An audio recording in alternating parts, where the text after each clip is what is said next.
technical jargons to knock off the appeal in the Supreme Court. And when they finished their audition, the Attorney General was, okay, I like your own. I like your own. Meanwhile, remember that these are the Supreme Court judges whom this guy used to say, your Lord, your Lord. Now he's their minister. And they are doing, this is a conspiracy theory that I'm building in my head. I didn't read it from anywhere, but I'm just thinking. And then when he's done auditioning them, there are going to be 7 of them that he will pick. He will send the name to the chief judge of the federation and say, these people is who I need in the panel. Okay?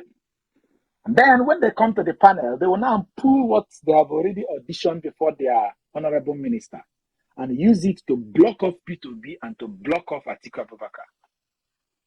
And tell us that we don't have a case. And foist upon us people that we didn't vote for. And people that broke the law to become leaders of our country. It's a theory I'm building in my head. But let's keep it at somewhere at the back of our mind. This theory, I pray it doesn't play out. But it is not impossible what these people are capable of doing.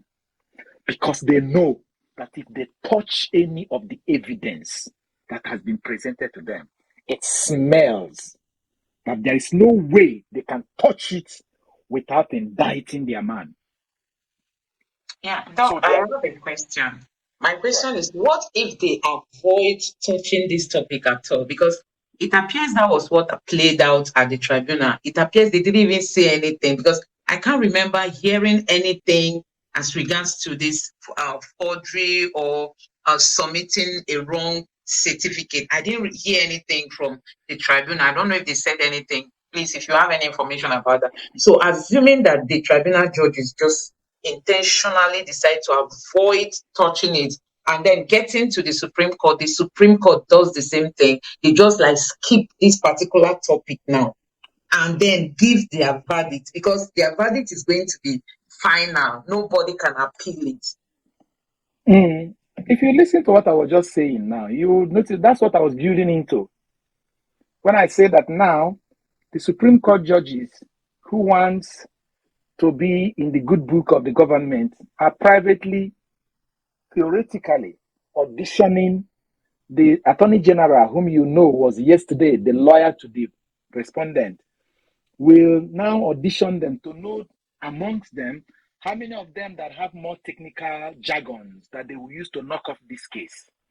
And the best 7 he will select. He will forward the best 7 through a back channel to the Chief Justice of this Federation, who will inaugurate the panel. Okay? And then the panel will be inaugurated and they will sit and do what they have assured the government they will do. That's why I said, so they will now foist on us people who didn't vote and people who broke the law. We didn't vote them 1 and they broke the law 2. But it is nice that Nigerians know it. That will not deter us from pushing out to the public domain what is already happening so that Nigerians will know. It took a man like Peter Obi to bring us to the point of this awareness, this awakening, this verification. That's what you're doing. Peter Obi used that word, go and verify.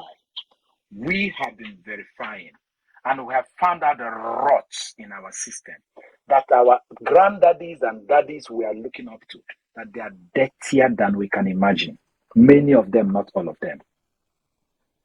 And that it is their rot that is destroying our politics. They are endangering the future of the young people. They are holding on to power as if they will live forever. Because these Supreme Court judges, are they not hearing the mess that is happening in America? Let's put it this way. Let me put it straightforwardly.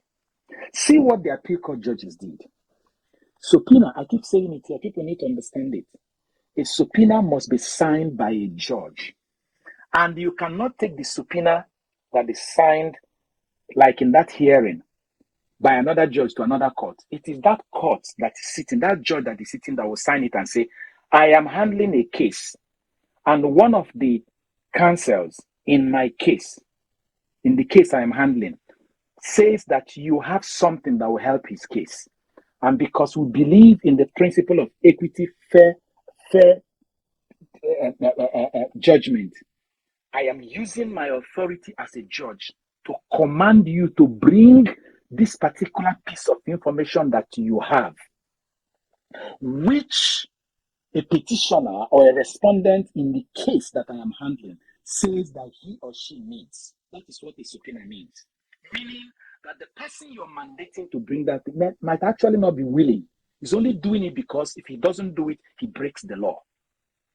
It means that subpoena couldn't have been issued unless that court, the panel that sat in that court, had been inaugurated. Mike Nahoro Eba was brought in by Atiku under subpoena. The judges decided not to touch it, saying that he should have uploaded it with the petition. Which petition? The judges had not even been selected when the petition was submitted. The judges were selected on the basis of the fact that there is a petition they need to treat. Yet they blatantly avoided it because they know that what Mike Nahoro Eba had came through a legal, law-fulfilled process.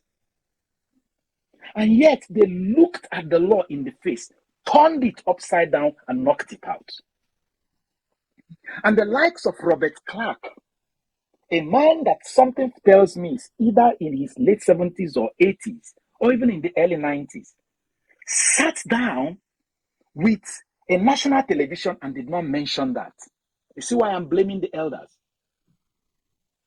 A man like Robert Clark sat down and said that Labour Party is talking the issue of law, without remembering that indeed what Labour Party is saying is the truth, that the Electoral Act was not abided by, that the judges decided to go and use Electoral Act 2011 to judge this case instead of Electoral Act 2022. You see why I have a problem with our elders? You see also why I have a problem with our national televisions, who will bring lawyers like Robert Clark and be asking him, what do you think? What do you think? Why not print in their slide the sections of the law that INEC refused to obey and that the judges avoided, and put it in the face of those lawyers and say, tell us, explain this section of the law for us. What does that mean? You see why I have problem with our media too. Majority, on fault, almost all of them, they're just interested on who will come and play advert and give them money. You see? And that is why when someone said that we come to the YouTube to drive followership, viewership, and make money, I'm laughing. We on the YouTube these days are the authentic, organic, genuine, well-researched broadcasters. You had better take what we're telling you, because we don't have any other interest than to see good governance. If we're going to get corrupt, at least not now. We don't have anything to corrupt us than to give you the real news. I have spoken on platform upon platform. A lot of people think that I am a lawyer. I have to tell them I am not a lawyer. It's just that I am a scholar. Yes, I've read. I am well read. And thanks be to God. The doctor in my name is not honorary. I didn't buy it. I paid the price for it. And I was equipped on how to research information. If I didn't get anything from that training, I got ability to research, to read in between lines, to know when someone is lying, whether the person is a judge or not. And I can tell you that our appeal court judges were bought over. If I meet them on the street, if I see them on the plane, if I come into their office, I can look them in the face and say, Honorable Judge, explain to me Section 137 of the Electoral Act. Explain to me Section 48 of the INEC regulation. Explain to me Section 47 of the Electoral Act. Explain to me Section 63 and 65 and 60. All these things were the new amendments of 2011 that appeared in 2022. They avoided all of them.